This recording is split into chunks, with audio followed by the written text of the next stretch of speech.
अगर बच्चे को माँ मोबाइल देखने से मना करती है, वो तो सभी करती हैं, कई मम्मी दे भी देती हैं, और अगर वो बार बार गुस्सा होता हो, वो तो सभी होते हैं। जितने भी अनमैरिड बच्चे बैठे हैं, लड़के लड़कियां यहाँ या वहाँ कहीं भी, उनसे मम्मी एक ही बात से दुखी है, पूरे दिन मोबाइल चलाता है। ये आजकल की जेन्युइन प्रॉब्लम है। इन बच्चों को एक ऑप्शन दो कि तुम्हें कमाने नहीं जाना है, सिर्फ मोबाइल चलाते रहना है, और तुम्हें महीने की सैलरी यहीं आ जाएगी, और सैलरी भी उतनी जितनी तुम चाहो। तुम्हें कमाने नहीं जाना, सिर्फ एक ही काम करना, मोबाइल चलाना है 12 घंटे यहीं बैठे, और वो मूवी हमारे लिए नहीं चलाना है, जो तुम चाहो चलाओ। ईमानदारी से बताओ, इनका जवाब क्या होगा?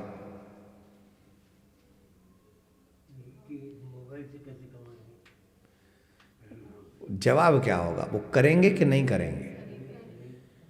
क्या उनके मन में ये जमीर जगेगा कि मैं कुछ कर ही नहीं रहा तो मैं फोकट में किसी का पैसा क्यों लूं? ये जमीर जगेगा किसी का?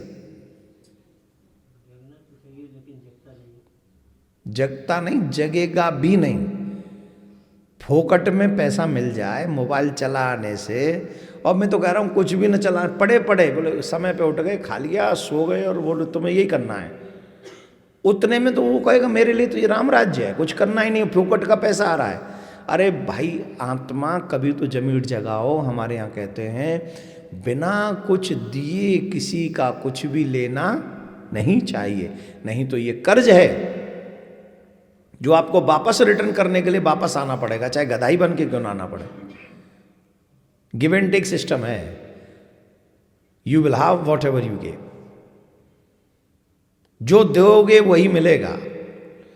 तो मोबाइल की बहुत बड़ी प्रॉब्लम होती जा रही, परमाणु बम से ज़्यादा खतरनाक है मोबाइल। ये लोग बच्चों की नींद कम कर रहा है, बच्चों की सोचने की क्षमता कम कर रहा है, बच्चों को मेंटली डिस्टर्ब कर रहा है। इसी प्रश्न में वो उत्तर भी छुप गया कि उसको क्रोध आ जाता है। कब आ जाता है? जब मना करते हैं। यही कर रहा है मोबाइल, यही कर रहा है मोबाइल। तो प्रश्न तो उनका बाकी है, पर मैंने आपको बीच में समझा दिया इसको ध्यान में रखते हुए। तो जिनके भी घर में बच्चे 5 साल से लेके या 2 साल से लेके 10, 12, 13 साल तक के हैं और मोबाइल ज़्यादा चलाते हैं, तो सावधान हो जाइए।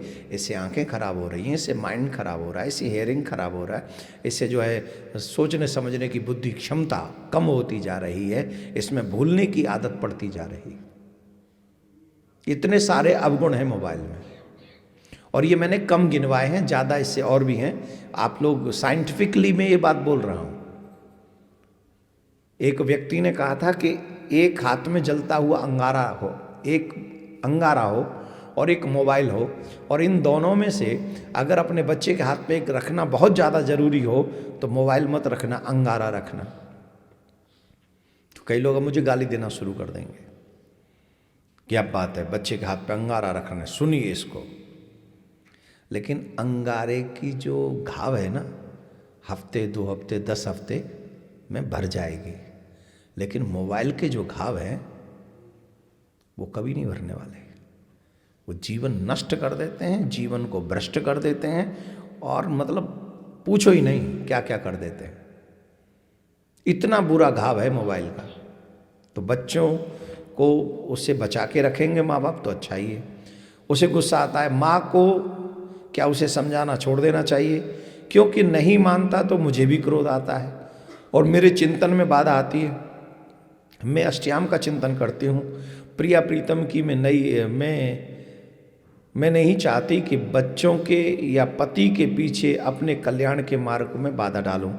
मुझे इसी जन्म में युगल सरकार को पाना है, लेकिन सोचती हूँ छोड़ दूँ तो बच्चे बिगड़ जाएंगे, और नहीं छोड़ूं तो मेरा मार्गदर्शन थोड़ा सा करिए कि मेरा भी गड़बड़ हो रहा है।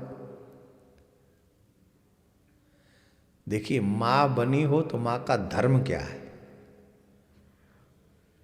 छोड़ देना तो मां का धर्म नहीं, छोड़ देना, गिव अप, मां का धर्म नहीं, न पिता का धर्म है। अगर हम माँ बाप बने हैं तो पैसे से ज्यादा संस्कार देना ये माँ बाप की जिम्मेदारी है। श्रीमद् भागवत महापुराण में एकादश स्कंद में श्री भगवान कृष्ण स्वयं कहते हैं, गृहस्थ आश्रम ही सर्वोत्तम आश्रम है, जहां रहकर मनुष्य मुझे प्राप्त कर लेता है। गृह त्याग कर भक्ति नहीं बढ़ती, बल्कि गृहस्थ में रहकर कर्तव्य निभाते हुए भक्ति करने में भगवान अधिक प्रसन्न होते हैं और सरलता से प्राप्त हो सकते हैं। गृहस्थ आश्रम में भगवान ने कभी यह नहीं कहा कि बच्चों के कारण भक्ति में बाधा आ जाए तो बच्चों को छोड़ दो, कभी नहीं कहा। यह शास्त्र विरुद्ध है। माता त्याग दे, यह बच्चों के भविष्य के लिए महापाप है। मनुस्मृति में भी माता ही बालक की प्रथम गुरु है।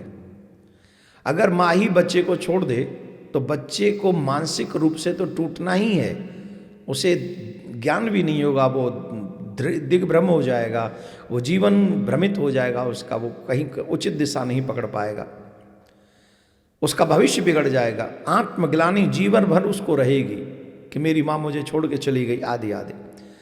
यह कर्म भविष्य में भारी ऋण और दुख बनकर तुम्हारे ही जीवन में लौटेगा। ऐसा कदम धर्म, भक्ति और शास्त्र किसी के लिए भी उचित नहीं है। अष्टयाम चिंतन सर्वोच्च है, पर उसके लिए घर छोड़ना आवश्यक नहीं है। अपने धर्म को छोड़ना, अपनी जिम्मेदारियों को छोड़ना, ये आवश्यक नहीं है। भक्ति का मार्ग भागना नहीं, मुसीबतों में रह के उस पथ पर चलना ही भक्ति का मार्ग है। भक्ति का मार्ग परिस्थितियों के बीच ईश्वर को याद करना, धारणा करना, ध्यान करना, उनमें लगे रहना। नरसिंह मेहता कहाँ भागे, ध्रुव कहाँ भागे, प्रहलाद कहाँ भागे, ब्रज की गोपी छोड़कर कब बाबा जी हुई, आप हमको बताइए। ग्रस्त में रहकर उन्होंने कृष्ण को पाया। इसके लिए यही नाम नहीं है। मीरा हुई, कुंती हुई, अनसुईया हुई, यशोदा हुई, कौशल्या हुई, सुमित्रा जी हुई, ये सब की सब गृहस्थी थी। और माँ कौशल्या, माँ देवकी, माँ यशोदा, इनको तो भगवान की माँ बनने का सौभाग्य मिला, साधारण किसी और की नहीं। भगवान की माँ बनने का सौभाग्य मिला। तो भगवान कितने नटखट थे, कितने नटखट थे। स्वयं कृष्ण से आज तक मुझे नहीं लगता कन्हैया से ज्यादा नटखट कोई हुआ होगा। अभी तक तो मेरी समझ में कोई ऐसा आया नहीं। तो क्या मैया यशोदा कन्हैया को छोड़ के कहीं चली गई? नहीं, सबने परिवार को संभालते हुए भगवान को पा लिया। भगवान कहते हैं, स्थिति बदलने से नहीं, चित्त बदलने से भक्ति होती है।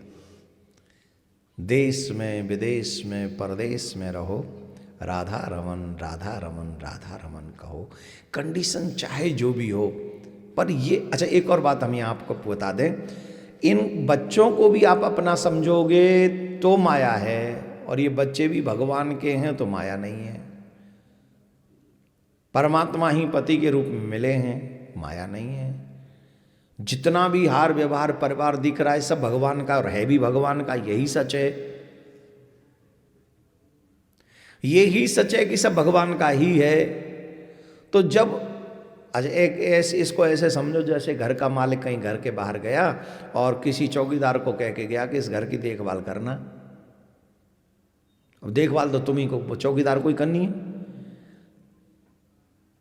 अब गलती कहां होगी? जब उस घर को वो अपना समझ लेगा। कहां गलती होगी? मालिक तो गए 6 महीने के लिए विदेश, और ये जो अपने मालिक बन के बैठ गए, रे साहब ये कोठी तो मेरी है, घर तो मेरा है, गाड़ी मेरी है, फ्रिज मेरा है, एसी मेरा है, बेड मेरा है, सब ग्रुप, ये सब मेरा ही है। 6 महीने बाद मालिक साहब आए, 6 महीने बाद मालिक साहब ने कहा, भाई साहब what happen, get out from here. बोलो ऐसे कैसे, मेरा है तो झंझट बढ़ेगा कि सुलझेगा? जोर से बोलो। ये जितना भी दिख रहा है ना ताम झाम तुम्हारे आसपास, ये सब भगवान का है। हम किराएदार हैं, चौकीदार हैं, और भगवान ने ड्यूटी करने के लिए भेजा है कि तुम इनको देखभाल करना, बस देखभाल करना, तुम्हारा नहीं है। तो बेटा बिगड़ रहा है, तुम सुधारने का प्रयास करो। हे ठाकुर जी के, तुम भी सुधरो। मोबाइल नहीं छोड़ता है तो नहीं छोड़े, पर तुम समझाने से मत चूको। प्यार से समझाओ। कोई और गलत हरकत है उसे भी प्यार से समझाओ। नहीं मानता तो ठाकुर जी तेरी इच्छा, तेरे ही है, तू जाने, तेरा काम जाने। अष्टयाम में भी एक याम ये भी जोड़ दो, तेरे ही बाल गोपाल भेजे हुए तूने, और देख ले अपने आप संभाल ले, बिगाड़े तो बिगाड़ ले, सुधारे तो सुधार ले, तेरी तू जाने। हम तो चौकीदार है साहब, हम तो देखभाल करने का प्रयास करते। जोड़ लो इस पंक्ति को, पूरी परिवार का काम धाम भी भक्ति हो जाएगा। तो इस तरीके से भागना नहीं है परिस्थिति से, इस परिस्थिति में रहकर चिंतन करना है परमात्मा का, स्मरण करना है परमात्मा का। हम विश्वास से कहते हैं आप गृहस्थ में रहते हुए भक्ति कर पाएंगे और भगवान आपको मिलेंगे, इसमें संशय नहीं है। राधे राधे बोलना पड़ेगा। हर घर में गूंजे सनातन की आवाज। वीडियो को लाइक करें, शेयर करें और चैनल को सब्सक्राइब करना ना भूलें।